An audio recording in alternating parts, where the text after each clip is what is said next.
მოგესალმებით ჩემო ძვირფასებო. დღეს ძალიან კარგი დღე მქონა. ორი ჰიბრიდი მამალი გაიყიდა.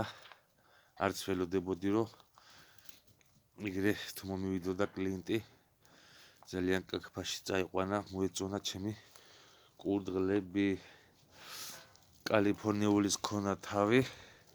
აშკარად ეტყობოდა რომ ჰიბრიდი იყო და კიდეს დაში იყო, არ იყო დამთავრებულის და ვინც წაიყვანს, ალბათ ძალიან გახარებული იქნება, ძალიან მუშამამლები იქნებოდნენ. გამომდინარე იქიდან თუ რა არეული ხაზი ქონათ. ანუ ორი ხაზის მამალი უკვე კარგია ჰიბრიდზე იდეალური არ არსებობს არაფერი თუ ხორცად ყიდი და ასე ვთქვათ წონით აბარებ. ძალიან კარგია. შემდეგში ესენი წამოიზრდებიან.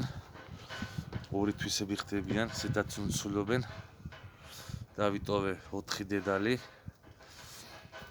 ეს ერთი დედალი კალიფორნიულების ჰიბრიდებია, მაგრამ კალიფორნიულის გავს. მამა კალიფორნიული და ეგრე იყო, ეგრე დარჩა. და შემდეგში ამის გაყიდვა მინდა, რომელიც ბაჭიებს მიჭამს, ერთი ბუდეს კიდე დავაყრევინებ და მე ვნახოთ რა იქნება. თუ კიდე დაჭამა, მოვიშორებ აუცილებლად და წავიყვან და ჩავაბარებ სადმე.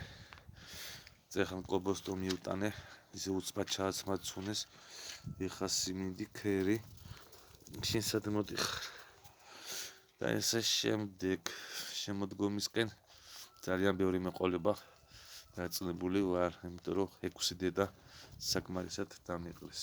საკმარისად ეს მუშამამალი, რომელიც კიდეს დაშია და ძალიან ჯიშიანია. მომწონს, ძალიან აქტიურია და თავიდანვე ეტყობოდა. და მის ორი თაობა შვილი ყავს უკვე. ეს როგორი ყურება ცალი თვალით. მოკლედ ჩემო ძვირფასებო, ვისაც ჩემი არხი არ გამოუწერია, გამოიწერეთ და ლაიქეთ. მადლობთ ყურადღებისთვის და მე კიდევ დადებ გაქ სიახლეებს. რამოდენიმე წუთის უკან ბაჭიებიც ვნახე, 4 ბაჭია კალიფორნიულის მშვენივრად გამოიყურებიან. ისეთი ლამაზები და ლაღები არიან, რომ სასწაულები იზრდებიან. ჭამასმა არაკლეთ თავარია და მაინდა გამომდინარე, ყველა კურდღელი კარგი იზრდება, როცა არ მოაკლდება არაფერი, ვიტამინი მით უმეტეს. აბა წარმატებები.